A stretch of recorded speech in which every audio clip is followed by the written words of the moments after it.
Right, let's get. Hello, hello. Welcome to this week's member showcase. Today, I'm really excited to be joined by Darcy, the face behind Glossy Media. Give us a wave. Nicely done. Darcy is a social media specialist who works closely with small businesses to help them show up online in a way that feels fun, authentic, and completely doable without feeling scary, overwhelming, or time consuming. We're going to get into this, but her business didn't start following the traditional path. It actually started when she dropped out of uni and told she was no good at her job. I want to slap the person that said that to you. But that's why what she's built is even more inspiring.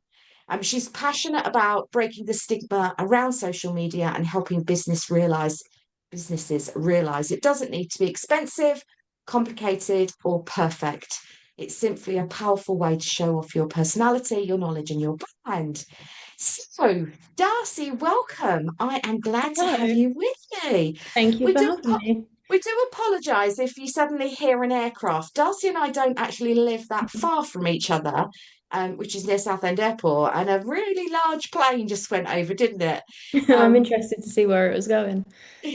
could look out of the shed, but I won't do that right now. So let's get started. So let's go back to the point where you dropped out of uni and you were told you were no good at your job. Who told you that? Was it a teacher? No, so it's quite interesting how I started. So I went down the traditional route of going to university, where I was studying law and criminology and psychology. Didn't really take long for me to realize it wasn't for me. I was not built for university lifestyle. And then just was like, I'm dropping out, I'm doing it.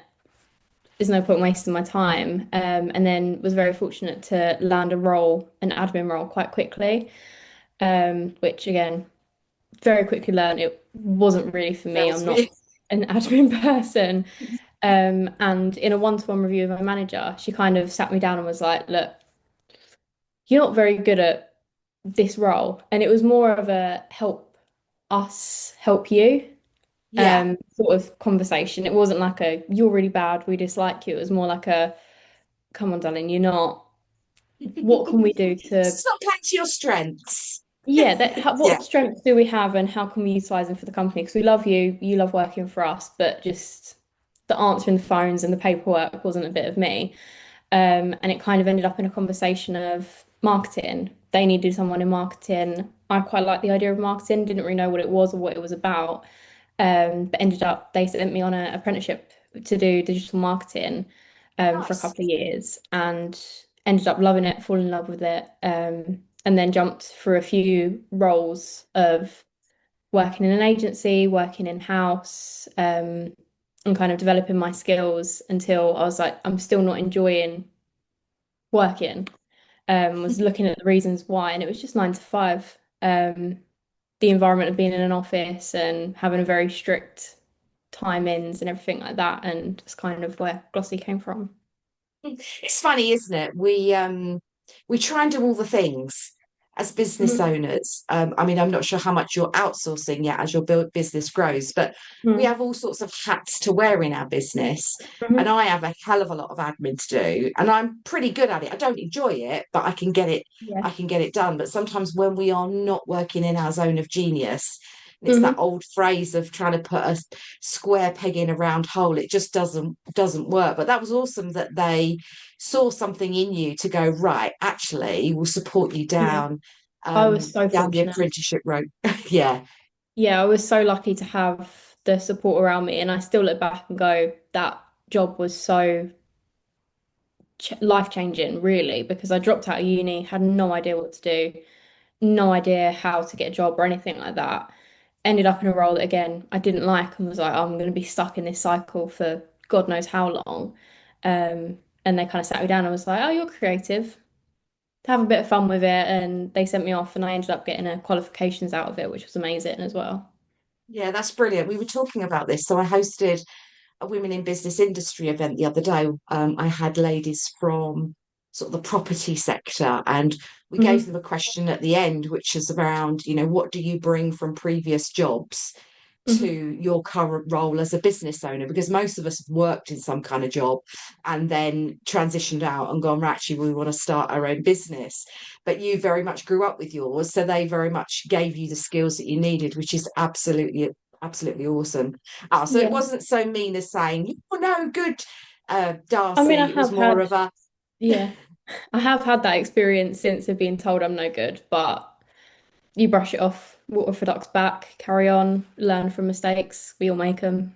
Doesn't yeah, mean we're no good. yeah, we're just, yeah, exactly. Mhm. Why is it called Glossy? Is there a reason behind the business name? I didn't No, tell you I was going to ask you that, but is it? no. So I quit my 9 to 5 randomly. I had no plans, no savings, no clients lined up. I just called my manager one day and said, I don't want to work anymore. I don't want to be in 9 to 5. I'm quitting. And I was like, oh, I probably should set up a business now. So I was going through loads of names. I was thinking about using my own name, Darcy. Do I do an initial? Do I do a play on words with marketing? And then I think I was just Googled pretty words because I like the letter G, I like the letter I. Sorry, there's a motorbike that went past. And I was trying to play around with because aesthetically, how would it look in marketing material and how would the logo look? Um, and I liked the word glossy, but I didn't like the way the word glossy was spelt. So I changed the spelling. I was like, it's Yeah, quite unique. I've not seen a business with that name because a lot of marketing agencies, not there's anything wrong with it, but there's a lot of creatives and just using social media in the name. And I just wanted something different, but that would stand out a little bit, really. Okay. yeah, that's good. I No mean, pressure. there's usually a reason behind most business names, and there's Mm-hmm. always a little story, which I always think is really interesting to tell. I mean, I when I quit work at the young age of 50, I started an interior design business, and I really didn't want to use my name because Mm-hmm. nobody can spell lavender. My current husband that gave me the name said, "You'll be constantly on the phone, LAB for Bravo, INGER." So I was like, what could I call my business? And I called it My Claybrick Home because Mm-hmm. I live in Claybrick Avenue and Oh. my house unfortunately is built on clay, which is not a good thing. It's got a lot of brick in it because my Mhm. dad was really into industrial design because I live in my family home. So that's how the business name came about. So I think it's always Mm. interesting when there's a little bit of a backstory of like, you like G's and you like I's. I've got something that's a G that I'm going to send you afterwards because I saw something that I think you might Mm. like. Oh, So thank you. you describe yourself as a social media specialist. What does that actually mean? So as I said, Is that just a big fancy title, or what does it mean? a little bit maybe. So when I started in marketing, I learned in my apprenticeship all aspects. And throughout my career, I've worked in website design, coding, design work, email marketing, kind of anything that comes under the marketing umbrella, I've had experience with. Especially in my freelance career, I thought I make my own hours, I work how I want to work, I do what I enjoy. And social media has always been my favorite aspect of marketing. It's always been something that I've excelled at the most. I think when I grew up with Facebook when I was in school, and Instagram came out when I was in school, and it's all things that I've grown up with, and always had a passion in. And I think the more I've specialized in social media because I enjoy it the most, I'm best at that. Yeah, My thing always is your best job will be the job you enjoy the most. And I think if you're not having fun with it every day, you're not going to be your best. I do enjoy like website development or design, but I'm not best at that. I don't enjoy that, so it's not what I'm going to excel at most. Um, it's not what you're going yeah. to jump out of bed for in the morning. It was interesting. I was in the gym this Mhm. morning, and there was only a couple of us in there, but two of the ladies were talking about when they retire and how many Mhm. years they were from retirement. And I was like, I just said, I don't think I'll ever retire. But the difference Mhm. is, I run my own business. They're employees, and they're like, I can't Mhm. wait to get away from. And it's really funny, isn't it? Mhm. When you kind of bounce out of bed every day because you're like, I love what I do. It makes Mhm. such a difference. I Massively, mean, yeah. we have hard days as business owners, don't we? It's not Oh, all sunshine and rainbows, not at all, but no. we have control over what's going to happen in our day. So Hmm. a lot of small businesses, and we see them in WiBN, whether it's in the group that you're in, but I see it across all of the groups that I run. Businesses are often scared of social media, or they feel really overwhelmed and they think I've got to be posting every day, I've got to create reels, I've got to do this, I've got to do all the things. What do you think people get wrong about it, and how can we kind of simplify it and reduce the overwhelm? I think it is very easy to get swept up in the vastness of social media, even if when you're just looking at the amount of platforms. So a lot of my specialties are Instagram, TikTok, Facebook, but it extends far past that. There's YouTube, Snapchat, Twitter, or X. There is so many social media platforms, and it's so difficult for businesses to go, I need to be on all of them. I need to be present everywhere, and my target audience is everywhere. But it is as simple as who are your target audience? Where would they find you? A lot of the time, that is, if you're looking at like working age people, is that Instagram and Facebook. If you're looking at younger people, is that Instagram and TikTok? Finding that target audience and really focusing on where they would be. So pick one or two social platforms, and that narrows down the workload massively anyway. And then there is the daunting task of how often do I need to be posting? And my answer to that is always just be consistent. Pick Yeah. something that is achievable for you. I mean, a lot of small businesses can't afford a full-time social media manager. So if you're creating posts on your own, what is achievable for you? Is that one post a week? Is that five posts a week? And then stick to that consistency and create that expectation in your audience of I create posts three times a week, for example. So no one's sitting there going, oh, I haven't seen this post in a while. They're not expecting constant updates from you. Just stick to that. And the algorithms, regardless of where you are, tend to prefer consistency over anything else. Not necessarily even quality anymore. It is that consistency of we know what we're getting from you, we know what your content's about. Um, and that is kind of the priority when it comes to creating content online. Yeah, I think one of the, I mean, I am no social media expert, but I think one of the things that I've seen is because I support businesses with their business strategy. So we quite often talk about, how are they marketing? What channels are they using? But I'm certainly no expert in, different fields. I know what I know from running my own business. But Mhm. I think one of the things I'm seeing is that, yes, you've got to be consistent. So if you're going to post once a week, post once a week, but also don't talk about eight different things, because the Mhm. algorithm gets really confused, doesn't it? So I've got like a private account, which all you see is me going to the gym and pictures of my dog. And Mhm. then I've got my Vicky Lavinger account, which is me talking about business strategy. And then I've got my WiBN Essex account where I'm talking about WiBN. If I tried to do that in one account, the algorithm would go, who is she? What is she No. doing? Wouldn't they? And probably Yeah. just go, yeah, she's not interesting, and off she goes. I think Mhm. that's a danger I see with my clients. They're trying to talk about this eight different offers that they've got rather than just focus on um, just one thing. Yeah, Yeah. because if you merged all them social media profiles, you're putting out content, say for the gym, you've got a dog, you've got a business, your algorithm will go, I don't know who to recommend it. Do I recommend this to people that enjoy the gym? Do I recommend this to people that like lifestyle? Do I recommend this to business? It doesn't know where to put you, so it kind of just throws you out to anyone, and that can very much damage your engagement because people are getting recommended your content who have no idea who you are and what you do. Yeah, yeah, 100%. I mean, I don't enjoy posting on all the platforms, but I very much, as you say, it's about figuring out where are my women visitors going to come from, and then that's the Mhm. right place to be posting. So that's where I need to hang out. Whereas I love LinkedIn. I could play in LinkedIn all day long, but it's not always where I'm going to find the people I need. So yeah, I Mhm. guess the other thing for me is one of my biggest frustrations is if if someone's recommended to me, and I'll go, and I call it noodling about, some people call it stalking, but I will go and have a noodle to see what I can find out about that person.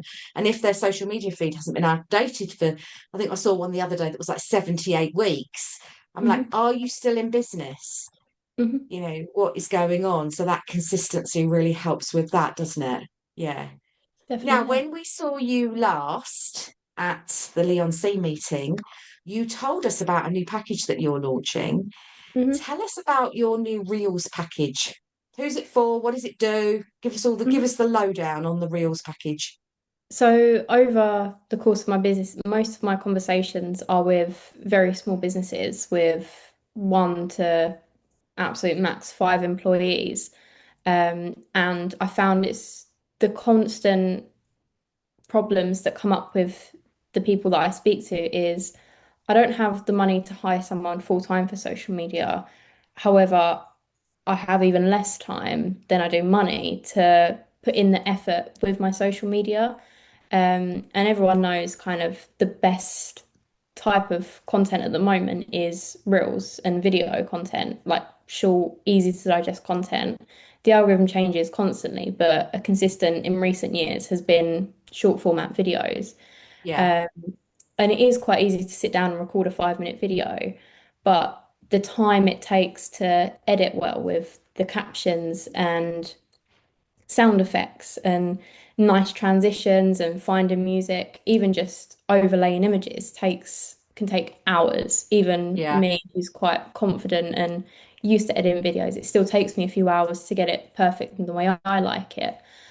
Um, but again, that is the kind of content that most people want to be creating, but they're very time conscious. So I was struggling to think of ways. I spoke to a lot of people that I just having someone full time is not accessible for them. yeah, So I was kind of brainstorming ideas with different people I spoke to and people in my family. And I thought coming up with a very small and accessible package is best. And what is the highest demand? It is reels and creating viral content that quick, loads of likes, loads of engagement that boosts your profile that little bit more. So I came up with the Reels package, and that can be as little as 4 videos a month. So you get one reel out a week. I can help you come up with the content and script it. I can help you film, and then I'll go away, edit the content how you like it. I can create you the cover photo because that's time consuming as well, same as creating the caption. They're all things that take quite a bit of time, and then package it up nice and neatly with a bow, and then send you across with some advice on how and when to post. And then business owners can take that and kind of run with it how they'd like. But then also I can increase the amount of videos a week depending on budget and how much you actually want. yeah. And Um, I guess to a certain extent, someone could start with the 4 a month, and as you see mhm, traction grow, and you think, actually, I'm getting results of doing that. Because I quite often think that's what we as business owners need, especially when it comes to social media. We dabble a bit and we don't see a result, so we pull back. mhm, So we dabble a bit more, we don't see results, so we pull back. But just having that consistency, you then start to look at the analytics and say, well, actually, mhm, this is working. It's just incremental every week, and therefore maybe there is a bit more to invest. I mean, if you ever saw my Instagram edits account, there are mhm, so many half cooked, half baked where I've recorded the video. I might have put the captions on, and then I think, oh, I want to put a sticker, or I want to put some music, or I want to fade out some background, and then I get so overwhelmed. I'm like, oh, I'll just go on to the next one. So I'm all right at the captions bit, but then anything mhm. outside of that, and it is that extra stuff that makes a difference on a reel, isn't it? It's yeah, Yeah, and having them hooks is really what gets your audience. But yeah. the I know a lot of people struggle with, well, how do I get someone's attention in the first second? Not even a second. It's not People even a scroll away second so now, is it? fast. Yeah, How on earth do I get attention in 1 second or less? And that is something I've had quite a bit of success with recently, which I'm quite proud of in my business. awesome. So yeah, hopefully I can help a few more businesses And are get you, to as where they part want of that to go. package, are you shooting the reels for them, or are you asking businesses to send you their kind of recording that they've made, or are you doing a bit of both? I can do both, whatever works. Again, my priority is always how confident my client feels. So, do you feel more confident with me sitting you down and going, you need to sit exactly like this, you need to have the camera exactly here and say exactly this? Or do you work better just flipping the camera up and going with it and seeing where it goes? Yeah. That's something I can help guide with as well. Yeah, I definitely, I think you go through phases, don't you? So when I've Mhm. worked with clients before and they've said to me, I don't want to show my face. There's no way Mhm. I'm going to go on video. When we've been talking about marketing strategy, I'm very much, well, why don't you put your phone on a tripod and just record every day? It doesn't have to go anywhere. You Mhm. can delete it, but just the art and the habit of, yes, we all hate watching ourselves back. We all hate the sound of our own voice. We all think, oh God, I need to get rid of that double chin. Whatever it is, should have put a face full of makeup on, should have brushed my hair today, maybe. But we get so into like how do we look that actually just the art of practicing, I think, makes a massive, massive difference. 100%. 100%. So if somebody's sort of sitting on a post right now because they're scared it won't perform, so they have finally got round to either creating a static image or a little bit of video, but they're like, oh, it's not going to work. What would you say to them? Just do it. That it genuinely is as easy as that. Just post it, just film it. Who cares? Genuinely, who cares? A lot of people say, I think, especially with posting yourself and your personal life or anything like that, just yourself in general, where it's very easy to sit there and be, oh, I wish my teeth were whiter, I wish my skin was smoother, I wish I could edit out that spot. And you're so critical of yourself for something that is going to be digested in a couple of seconds by your audience, and they're not going to notice that at all. And I think that's where a lot of people's confidence fails is, oh, I stuttered, I said that word wrong. Just keep going with it, just play into it, even. Laugh if you can, laugh at yourself, laugh with your audience, go, oh, my hair's a mess today, but I'm still coming online and I'm talking to you about my business and the things that I enjoy. And it's very key to remember that everything you do for the first time is going to be bad. The Yeah, first video you film is going to be bad. I mean, for example, my social media, when I look back on it, definitely my first post and probably the first good few were awful. The editing was awful. The videos I edited weren't any good. And you're always going to have to start somewhere. You always have to learn yeah, something. And whether I started 7 years ago, I'm now 7 years on, and I'd like to think I'm not awful at what I do, but I could be starting today and I'd be the same age in the same position and I'd be just as bad as I was 7 years ago. yeah. I'm still going to have to take 7 years to get where I want to go. So the later you start, the later you will succeed, really. And it's also funny because I think, and I don't know, maybe I'm not right with this, but I think sometimes we like to see the slip ups. We like to see the, oh God, I Hmm. screwed that up. I like to see those moments because there's a bit of jeopardy in there as well, isn't there? I mean, to give you an example, we've just been watching the Winter Olympics at home. And when you watch the half pipe, where the guys are coming down the half pipe doing tricks going the other side, Hmm. we want them to crash. We want them to have the most spectacular crash because Hmm.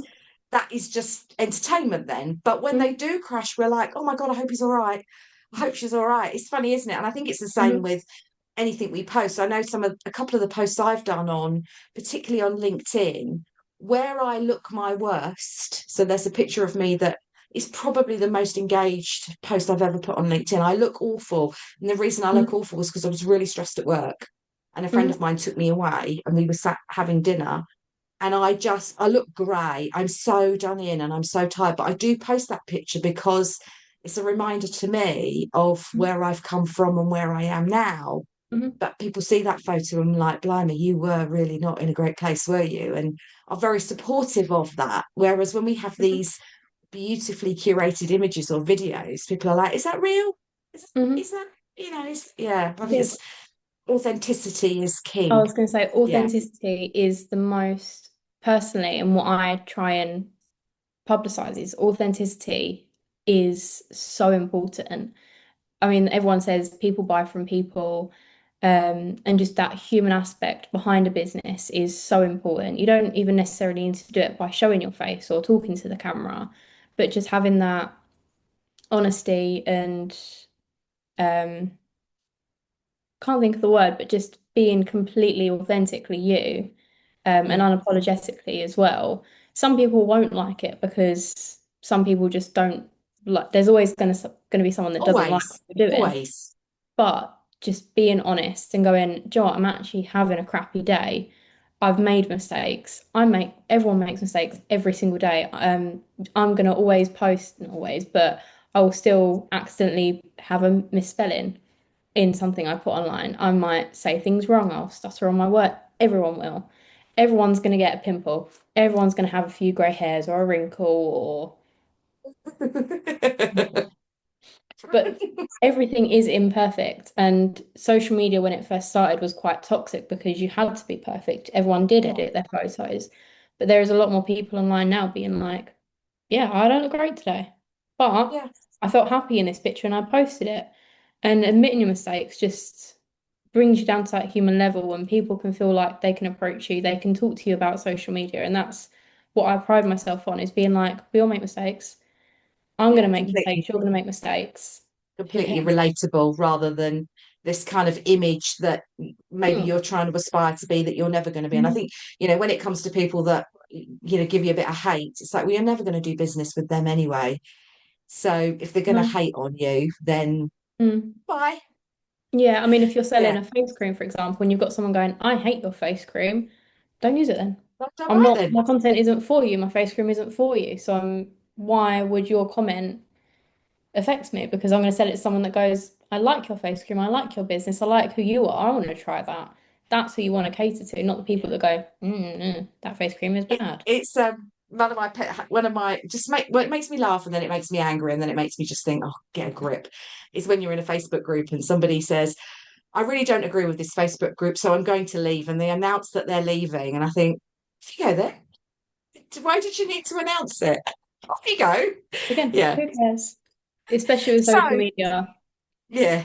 So just to wrap up, where is the best place for? Obviously, I'm going to put all your contact details in the show notes. Mhm. But if somebody wants to come and find out more about Glossy Media, where's the best place to come and check you out? I'm guessing on social media.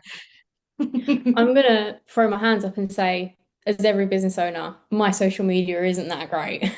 I'm not very consistent. I always prioritize posting for my clients and getting their schedules ready before mine. Follow me on Instagram, drop me a message.